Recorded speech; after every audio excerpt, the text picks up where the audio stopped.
Well, Rick, was very excited to talk to you because you're a legend in the sport. Isn't it mean when you're a legend that you're dead? No, you're a living legend. Okay. Wait a minute. Yeah, I think I'm still alive. Is it true that you've designed the Gold's Gym logo? As a matter of fact, that's it right there. So what's the story behind it? What year was it, and how did you actually, come about doing it? A lot of people know this, but I was training with Arnold and Ken Waller and the guys, and I've always doodled on napkins when I go to eat. I'm making caricatures of people, and in high school I drew T-shirt designs for some of the groups there. So they asked me, they said, look, we need a T-shirt design because none of the gyms have T-shirts except for Vince's, and it said Vince's Gym, there's no design. Can you draw something? So I said, yeah, I guess. So I drew this guy, this little bald-headed guy, drew him on a napkin in a deli. And they took it over to a printer, and they printed up a dozen shirts and put them in the gym, and they were sold the first hour. So we did another few dozen, and then from that point on, it carried over to 3 different owners, and it became a trademark, and it became the largest iconic logo sold in the world today. That and Mickey Mouse, I believe. Joe Gold had sold the gym, and he became a merchant marine, which he was, and he came back in '76, and he said, I'm going to open another gym because I want my gym back. But he had sold his name, and he said, I need a logo. Can you draw me something? I said, what would you like? He said, I'd like Gorilla. So I also drew the World Gym Gorilla, too, which I have a World Gym shirt on, but not the Gorilla. I have both logos, which ties me to both gyms, Gold's and World. Joe Gold had built his gym in 1965 on the beaches of Venice. Back in those days, you could buy property, beachfront property, for $5,000 or $6,000. I mean, like really cheap. And he owned property all over Venice and Santa Monica, and they all trained outdoors. Muscle Beach was an outdoor gym. Steve Reeves, all the old guys from the 50s. And weather conditions, they'd close the gyms down certain times of the year. So he decided to build a cinder block building in '65 and brought all the guys inside in bad weather where they could train. He built all of his own equipment. He had one shower. He had a heater in the ceiling that didn't work, but still it was a gym. And the equipment was fantastic. He charged $40 a year. If you didn't have any money, he didn't charge you. So that gym went on, and then in '69, when Arnold came over, I moved in there, Franco came in, Joe Weider would come down and take photos of everybody training, and he'd put them in the magazine.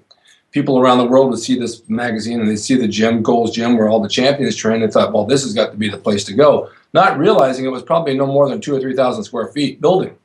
But it became the Mecca of bodybuilding. It became very, very popular with Joe Weider and Joe Gold. And then as time moved on, they graduated to different buildings, and now it's on Hampton in Venice. That's the 4th owner, I believe, Amino Hotels, who really aren't interested in bodybuilding. They're just interested in making money.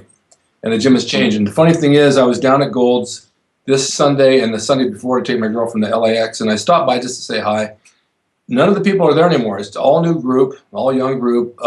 If you asked them who Joe Gold was, they don't know. I mean, if it hadn't been for him and me and the logo, there'd be no gym today or no bodybuilding like that.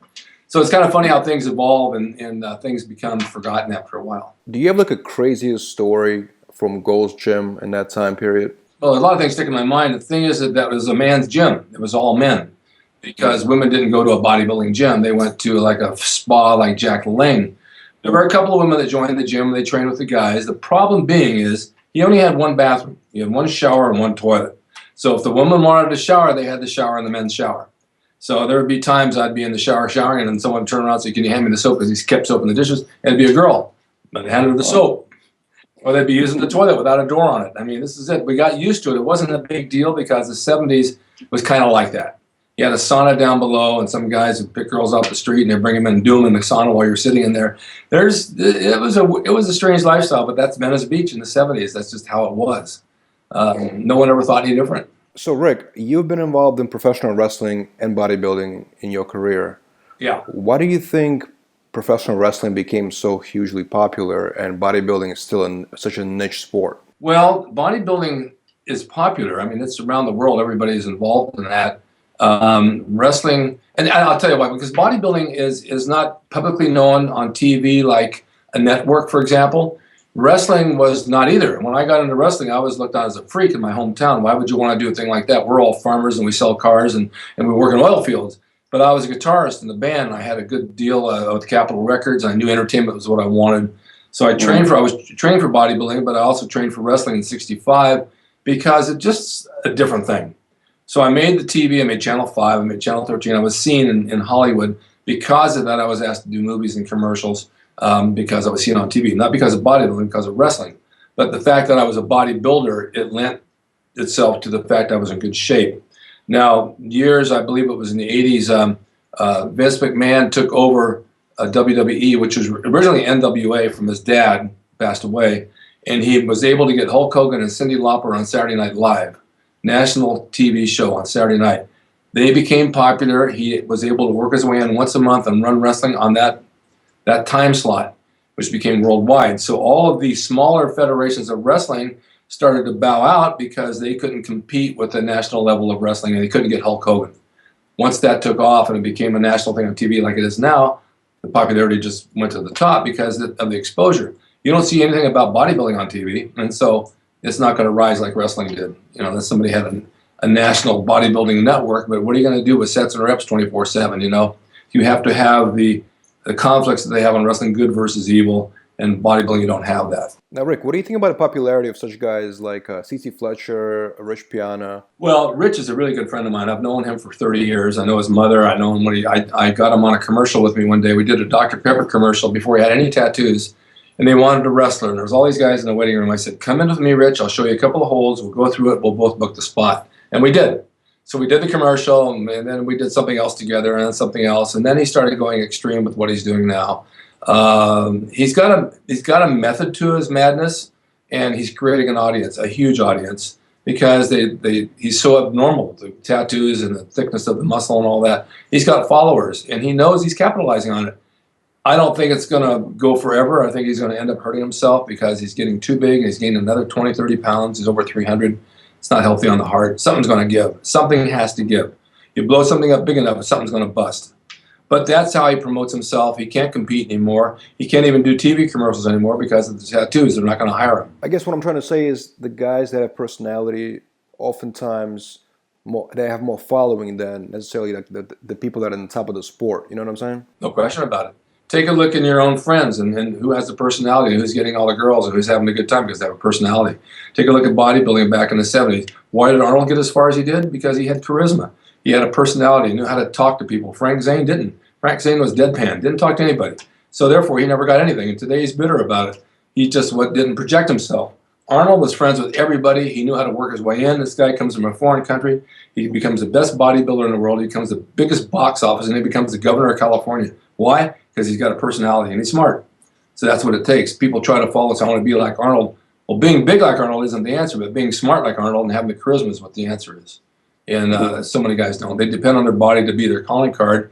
And once you get past the body, they have nothing to offer. And I've had a lot of women tell me that, oh, I want this guy and that guy. He has nothing to talk about. All he talks about is training and diet and eggs and protein and farting and whatever, and that's the end of it. It's true. So you've got to have a personality in anything you do, even talk shows or this type of thing. If you don't generate a personality and charisma, people aren't going to watch you or listen to you. It's just the way of life, acting the same way. In a recent months, I've spoken to Sean Ray, Dorian Yates, all the guys that were competing in the 90s, and all of them unanimously say that they don't respect today's bodybuilders pretty much, I guess, the same way you're looking at it, right? It seems like the older generation doesn't really respect the new generation. Would you agree? I think so. Yeah, I think so. You look at the guys, okay, it does take a lot of work. Hats off to them. It takes a lot of work to get big. But so many of them look alike. The delts and the arms and all that, they're huge and they're ripped. They all look alike. So you know they're all on something really unique to get that size. We had size back in those days, but we didn't have it like that. It's just gone way extreme. And the minute they go off, everything drops down. These guys you just talked about, look at their size now compared to when they were on. They're like half the size. You know, I'd rather stay a little bit smaller and stay a little bit healthier and still look good in my clothes than to be another 40, 50 pounds heavier and look ridiculous. Because the general public doesn't accept it anyway. They think, look at that freak. We were looked upon as freaks in the 70s. But we started getting movie work and TV and being seen more and more. Then when Arnold got on The Tonight Show and he started doing Conan, it became more accepted. Then they realized how bright he was, that he wasn't stupid. Then it became more accepted. Because if you go back to the 40s and 50s, a bodybuilder was thinking as a musclehead and he just had no brains. And that was the concept of bodybuilding. Narcissist, and he looked in the mirror and had no brains. Mm-hmm. Now, you mentioned the drugs, Rick, but, you know, even in those days when you were at Gold's Gym with Arnold, I mean, those guys, those bodybuilders were using drugs, obviously, right? Yeah, they were using very simple drugs. I mean, today it's gotten really elaborate with the insulin and the growth hormones and all that kind of stuff. All we had basically was testosterone, Dianabol, and Deca, at minimal at that. And so I got my hands on it when I was 18, just D-ball, and I really grew with it. The stuff was good. It was real.